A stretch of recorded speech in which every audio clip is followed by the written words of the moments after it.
This is OG Marketing with Brandon and Pat. We currently standing inside of a property that was purchased as is and it needs a lot of work. We're not afraid of getting in these properties and doing the work. So I just want to let y'all know, if y'all know anybody out there that need to sell a property and don't know what to do, give me a call. I'm an investor. I buy, I sell, I rehab. This is one of my properties.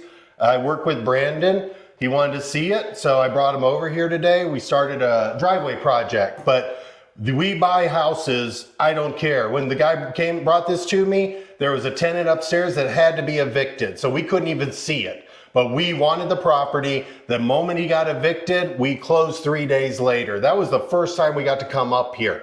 I don't have a problem with that. It's a house. I structurally understand everything. I know it needs to be fixed. Give us a call. Give Brandon a call. Don't call me.